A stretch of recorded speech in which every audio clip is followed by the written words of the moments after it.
جو شخص ایسا مریض ہے جس کی مرض دوسرے کو منتقل ہو سکتی ہے، وہ صحت مند آدمی کے قریب نہ جائے، یا صحت مند آدمی اس کے قریب نہ جائے، ان کا فزیکل کانٹیکٹ نہ ہو،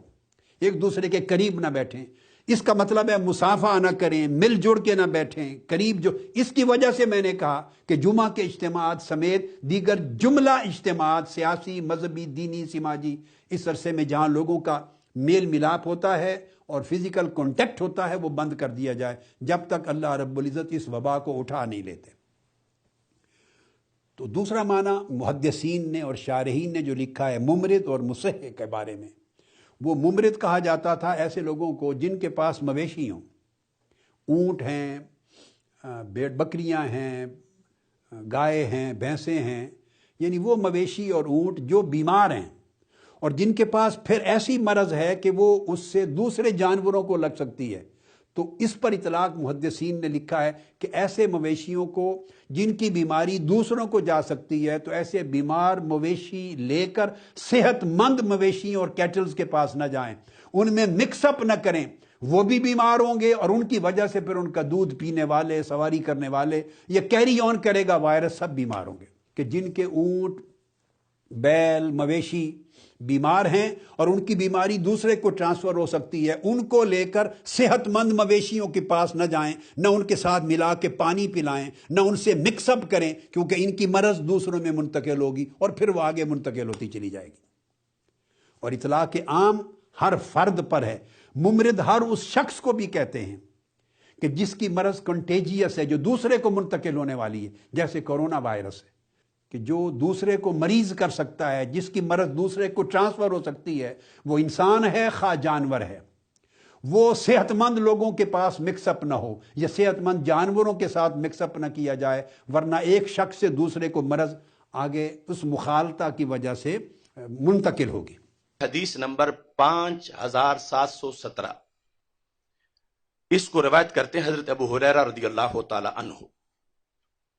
اور یہ حدیث شریف یعنی جب بخاری مسلم میں ہے، سیاستہ میں ہے، تو یہ یعنی اس کی سینکڑوں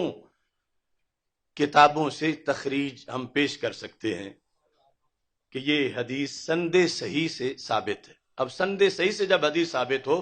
تو پھر یوں ہے کہ جیسے رسول پاک صلی اللہ علیہ وسلم کی مقدس زبان سے کوئی سامنے بیٹھ کے سن رہا ہے، اور ایک نہیں، اس طرح کی بہت سی حدیثیں ہیں۔ صرف بخاری شریف دیکھیں تو اس کے اندر بھی موجود ہیں۔ ہمارے آقا صلی اللہ علیہ وسلم نے فرمایا لا عدوى ولا سفر ولا ہامہ، اس میں صرف جو پہلا لفظ ہے اس کی وضاحت اب ہم انشاءاللہ چند گھنٹے کریں گے کہ لا عدوى، ہمارے آقا صلی اللہ علیہ وسلم نے یہ فرمایا کہ کوئی بھی بیماری متعدی نہیں کہ ایک سے دوسرے کو لگ جائے، اڑ کے کسی کو لگ جائے، کسی بیمار سے دوسرے بیمار کی طرف چلی جائے، رب نہ چاہے اور وہ خود ہی چلی جائے اللہ کے اذن کے بغیر، فرمایا ایسی کوئی بیماری نہیں۔ لا عدوى کہہ کر رسول پاک صلی اللہ علیہ وسلم نے 14 صدیاں پہلے اپنے دین کے اس حکم کو بیان کیا۔ فوراً ایک صحابی نے سوال کر دیا، سوال، فقال عربی، ایک عربی نے کہا، اس نے کہا یا رسول اللہ صلی اللہ علیہ وسلم، فما بال ابلی تکون فی الرمل کانها الظباء، کیا صورتحال ہے میرے اونٹوں کے لحاظ سے کہ میرے اونٹ جب صحرا میں ہوتے ہیں وہ اس قدر چست اور اس قدر سمارٹ اور اس قدر صحت مند ہوتے ہیں، جیسے ہیں تو اونٹ لیکن وہ مجھے ہرنیوں کی طرح نظر آتے ہیں، یعنی وہ سست نہیں ہوتے بلکہ اس قدر چاقو چوبند ہوتے ہیں۔ یہ ان کی صورتحال میں دیکھتا ہوں۔ فیأتی البعیر الاجرب، اور اتنے میں ایک خارش والا اونٹ آ جاتا ہے، انہی اونٹوں میں کہ جو خارش کا وہاں نام و نشان بھی نہیں ہے، انہی کے اندر ایک ایسا اونٹ آ گھستا ہے کہ جو خارش والا ہے، تو پھر